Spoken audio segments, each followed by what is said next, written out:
Por fin nos ha llegado lo último de la leyenda viva Clint Eastwood. Había ganas de ver qué tal este cray macho y te lo cuento en 7 puntos clave. Howard, siempre me has parecido un pobre hombre, débil y sin agallas. Pero no veo por qué ser grosero. El primer punto sería el de la historia, y es que estamos ante, una vez más, un guión muy sencillo, muy clásico, pero que, digamos, cumple su cometido.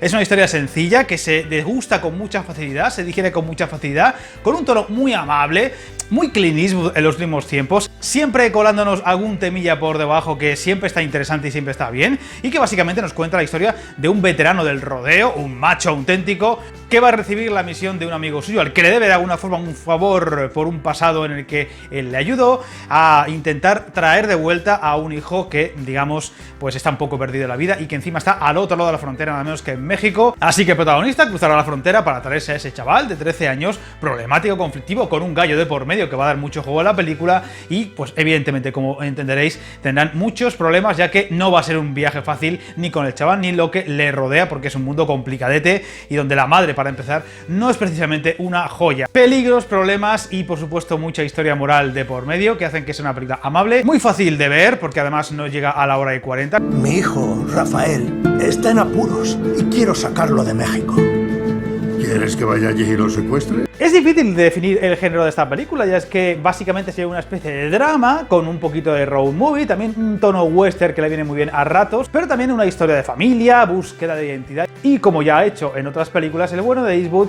esa historia de, vamos a decir, no paterno-filial, sino abuelo-filial, por así decirlo, o abuelo-nietal, si es que existe esa expresión, entre el protagonista y ese chaval, con consejos de por medio sobre la vida y demás que siempre van a venir muy bien. La relación de un veterano y un joven en una película de Eastwood ya sabemos lo que es capaz de darnos. Aquella con Kevin Costner, también por ejemplo Gran Torino, son muy buenas historias con mucha moraleja, con cosas muy interesantes, y aquí, aunque no está al nivel de esas historias que he dicho, de esas películas que son bastante mejores, también nos cuelan muchas cosillas que nos van a agradar, sobre todo, como digo, si eres fan de Clint Eastwood. Soy amigo de la familia. Tócame y te reviento la cabeza, viejo. Joder.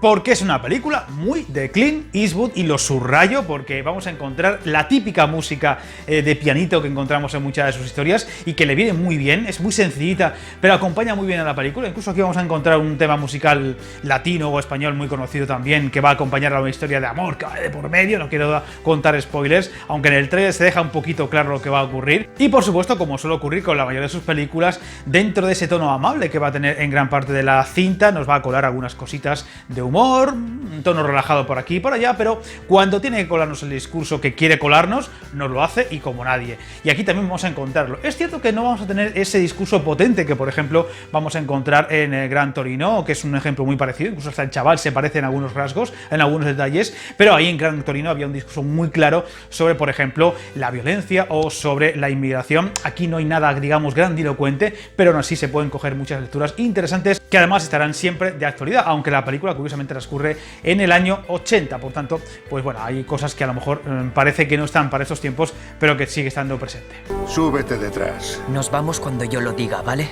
Al único sitio al que vas a ir es al hospital. Quizá el punto más interesante o que más me ha convencido de la película es el de volver a ver a Clint Eastwood actuando. Es cierto que la última que vimos con él, Mula, lo hacía. De hecho, ya tenemos la sensación con Gran Torino de que era su despedida de la gran pantalla en cuanto a estar delante de las cámaras, y muchos años después volvió a estar con Mula y otra vez lo hace con Cry Macho, y es una sorpresa porque, a ver, hombre, se le ve ya que está muy mayor, es que es muy mayor, pero digamos que es entrañable. Eastwood tiene una imagen curiosa porque sigue teniendo ese toque rudo de hombre duro del pasado, pero es muy entrañable, y aquí hay muchos momentos donde, tengo que decirlo, te gana con una mirada o con una sonrisa en ciertos momentos de la película, que ya se ven en el tráiler muy bien, y que, digamos, dices, ¿qué demonios? Es que es Clint Eastwood, ya me tiene ganado, me tenías ganado con el Hola, y este es un poco ese caso. La verdad es que si no te gusta demasiado Eastwood o el cine de Eastwood, esta película no te va a gustar, porque dentro de lo que sería su filmografía es una historia de las más sencillas, aunque para mi gusto resultona. Si te gusta Clint Eastwood, la vas a disfrutar a pesar de su sencillez. Te cabreas mucho, no es bueno para ti.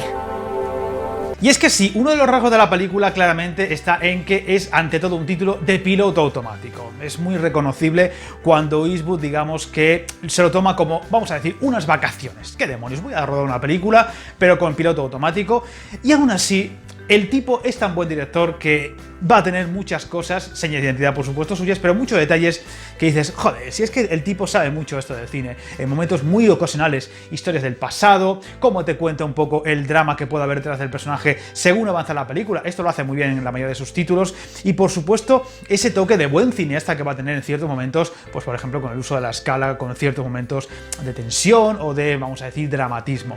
Eastwood lo hace muy bien, así como colarte la sensibilidad, que luego hablaría de ello en otro punto, porque en eso es un auténtico maestro. Le pasa también con Mula. Mula es una historia muy parecida a esta en cuanto a esa sensación de que Eastwood lo hizo en plan, bueno, venga, cómodo, aboltonado en su silla de director, pero es más que suficiente y mejor que la mayoría de los productos que vamos a encontrarnos en la cartelera ocasionalmente. Antes era muchas cosas, pero ya no.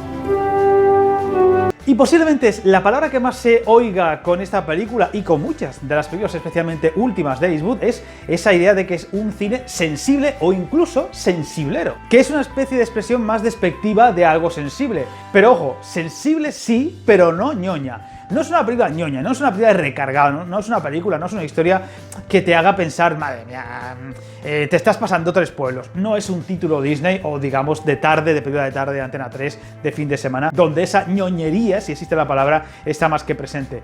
La sensibilidad que se cuela aquí en la película está muy bien conseguida, incluso con la combinación de la música, es que es imposible. Si eres un poquito sensible, como es mi caso, tampoco hace falta ser un sensiblero tremendo, te la cuela como el que nadie. La historia en sí es muy amable y digamos que te la vas tragando con facilidad, a pesar de que es muy sencilla también, porque tampoco busca grandes objetivos o discursos por los que tenga que, entre comillas, currarse mucho más el título o la película. Por tanto, esta combinación de sensiblería no barata ni no ñoña, con la historia en sí y con el toque Eastwood, que es muy bueno en muchos detalles, hace que sea una película más que destacable.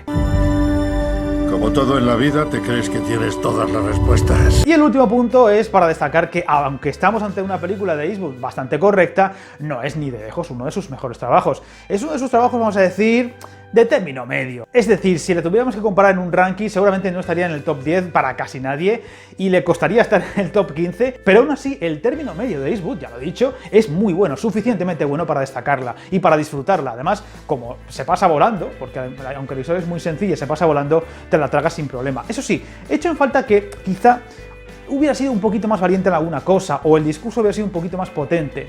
Te lo tragas porque está muy bien narrado desde el guión, recordemos que es la adaptación de una novela, pero quizá en manos de otro director más normalucho, más torpe, habría sido una película bastante complicado de digerir. Y eso es lo que hace Eastwood, que lo hace todo muy sencillo y muy amable. La película busca mucho eso, ¿no? Emocionar al espectador con 4 tonterías, 4 rasgos, como he dicho antes, de piloto automático, que tratándose de Eastwood son muy sencillos y son muy fáciles de comprar. Con otros directores habría sido más difícil. Así que aún así, a pesar de que podría haber sido un título mucho más potente o más interesante, o buscar algún otro mensaje más claro, más contundente o más interesante, por tanto, la salvo con bastante claridad, con bastante contundencia, aunque dejando muy claro que no es una película que vaya a trascender en el tiempo como otras de este director. La pongo un 7, 7,25, yo he salido contento. Lo cierto es que Eastwood lo hace muy bien a la hora de sacarte una sonrisa o reírte con ciertos momentos muy sencillos pero que son muy graciosos o, digamos, ablandarte el corazón cuando él quiere, y en eso es un maestro y es que casi no le hace falta nada para conseguirlo. Y cuando te haces mayor, te das cuenta de que no tienes ninguna. Así que nada, encantado de saber vuestra opinión. También va a llegar a HBO Max. Una cosa que estamos haciendo últimamente con los de Warner. A ver con qué nos sorprende su siguiente película y si vuelve a aparecer incluso. Sería muy sorprendente, pero ya con este hombre todo es posible. Y como siempre, para Fast and Robocop, no metáis en líos.